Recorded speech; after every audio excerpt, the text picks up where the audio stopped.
नमस्कार प्रिय दर्शकों, मैं एस्ट्रोआचार्य अवनीश बाजपेयी आपका स्वागत करता हूं आपके अपने YouTube चैनल ज्योतिष से अनमोल रत्न पर। पंचम भाव तक मैंने आपको सूर्य के 12 राशियों के प्रभाव बताए। अब मैं आपको बताने जा रहा हूं षष्ठम भाव में सूर्य हो और 12 राशियों का सूर्य बैठा हो तो क्या प्रभाव होगा। दर्शकों, एक आपसे प्रार्थना है कि मेरा YouTube चैनल आप अवश्य सब्सक्राइब कर लीजिए, लाइक करिए, लोगों को शेयर भी करिए, अधिक से अधिक लोगों तक ये जानकारियाँ पहुँचाइए, क्योंकि आप ही मेरी हिम्मत हैं। चलिए हम प्रारंभ करते हैं। छठे भाव में अगर मेष राशि हो और सूर्य छठे भाव में बैठा हो तो क्या होगा। ऐसा जातक शत्रुहंता होता है, किंतु इसके शत्रुओं की संख्या बढ़ती भी रहती है। शत्रु बढ़ाता भी है और उनको समाप्त भी करता रहता है।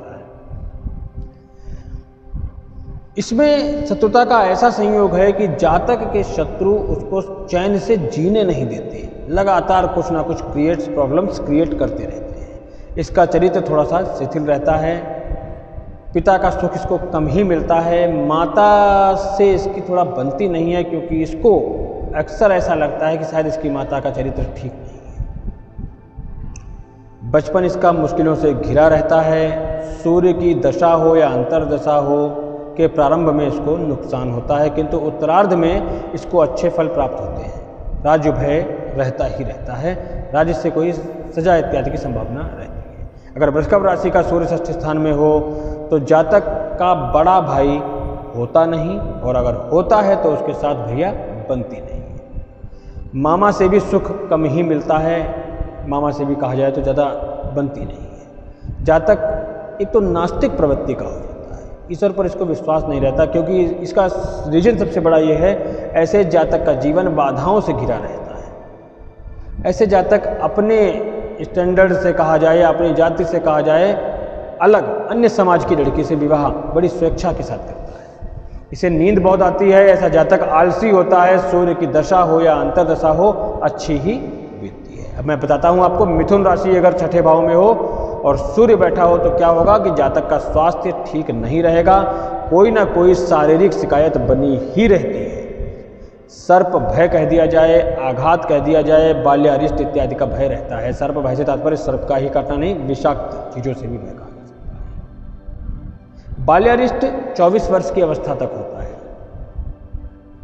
लोगों से इसके संबंध मधुर नहीं रहते, क्योंकि इसकी वाणी बहुत अच्छी नहीं होती, मित्र कम ही रहते हैं। नौकरी में अपने से वरिष्ठों से हमेशा अनबन रहती है। सूर्य की दशा अंतर्दशा का समय अच्छा बीतता है। कर्क राशि अगर कर्क राशि का सूर्य षष्ठम स्थान में हो तो जातक की पत्नी क्रोधी, स्वाभिमानी और रोगी रहती है। जातक अपनी पत्नी का गुलाम रहता है। स्त्री संग के कारण तपेदिक या हृदय रोग इत्यादि रहते हैं। सूर्य की दशा अंतर्दशा कष्टकारक बीतती है। सिंह राशि का सूर्य षष्ठम स्थान में हो तो जातक को उसकी जाति के लोगों से सहयोग नहीं मिलता, संबंध मधुर नहीं रहते। जातक स्वाभिमानी होता है पर विश्वास पात्र नहीं होता। अपने स्वार्थ के लिए धोखा खाकर उनसे हाथ मिलाने की वृत्ति रहती है। सूर्य की अंतर्दशा या दशा मारक रहती है। कन्या राशि का सूर्य अगर षष्ठम स्थान में हो तो जातक गूढ़ विद्या में पारंगत रहता है, किंतु उच्च शिक्षा में बाधा उत्पन्न होती है। स्वभाव से क्रोधी और खुद को स्वस्थ प्रेमी होता है। संतान सुख में न्यूनता रहती है। संतान होना ही संभव नहीं रहता, और अगर हो जाए तो भैया उसे 36 का आंकड़ा बन जाता है। सूर्य की दशा अंतर्दशा मारक के समान कार्य करती है। तुला राशि का सूर्य षष्ठम स्थान में हो तो जातक बचपन में बहुत ही दुखी एवं सभी अभावों से पीड़ित रहता है। यहाँ तक कि उसे माता पिता का सुख भी कम ही मिलता है। सौतेली माँ होने की संभावना रहती है। जातक से सुख सहयोग नहीं मिलता। मामा का चरित्र भी कलंकित रहता है। पैतृक संपत्ति नहीं के बराबर रहती है। जातक अगर हुई भी तो जातक उसको उड़ा डालता है। पिता से मधुर संबंध नहीं रहते। स्वयं क्रोधी एवं चरित्र भ्रष्ट रहता है। सूर्य की दशा व अंतर्दशा मारक के समान कार्य करती है। अब मैं कहूँ वृश्चिक राशि का सूर्य षष्ठम स्थान में होने पर जातक शत्रुओं का काल होता है, शत्रुहंता होता है।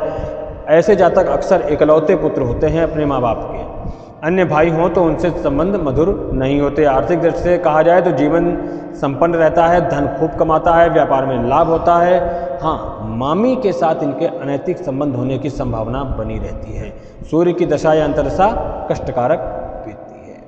धनु राशि का सूर्य षष्ठम स्थान में हो तो जातक में धन संग्रह की वृत्ति रहती है। जातक कंजूस रहता है फिर भी धन संग्रह नहीं होता। बीमारी एवं कोर्ट कचहरियों में पैसा खर्च होता है। बवासीर जैसे रोगों का कष्ट रहता है। सूर्य की दशा या अंतर्दशा में शुभ फल प्राप्त होते हैं। अगर मैं कहूँ मकर राशि का सूर्य षष्ठम स्थान में हो तो जातक का स्वास्थ्य अच्छा नहीं रहता। बाल्यारिष्ट इत्यादि का भय रहता है। विशेषतः नेत्र विकार होता है। जातक पराक्रमी कार्य कुशल होता है। तो विवाह होने की संभावना रहती है। जातक संपन्न किंतु कंजूस रहता है। सूर्य की दशा अंतर्दशा के फल अच्छे नहीं मिलते। अब बची है कुंभ राशि और मीन। तो कुंभ राशि का सूर्य अगर षष्ठम स्थान में हो तो जातक को संतान से दुख मिलता है। जातक स्वयं बहुत कंजूस होता है, नेत्र रोगी होता है, माँ से सुख कम मिलता है। इस जातक के अंदर व्यभिचार, दुर्वचन, कोर्ट कचहरी में पैसा खर्च करने की संभावना बहुत ज़्यादा होती है। ऐसे जातक का पैसा व्यभिचार में खर्च होता है, दुर्व्यसन में खर्च होता है या कोर्ट कचहरी इत्यादि में खर्च होता है। अलग रहने की संभावना रहती है, परिवार से अलग रहता है, पर स्त्री से संपर्क की संभावनाएं भी बनी रहती हैं। सूर्य की दशा या अंतर्दशा के फल मध्यम ही मिलते हैं।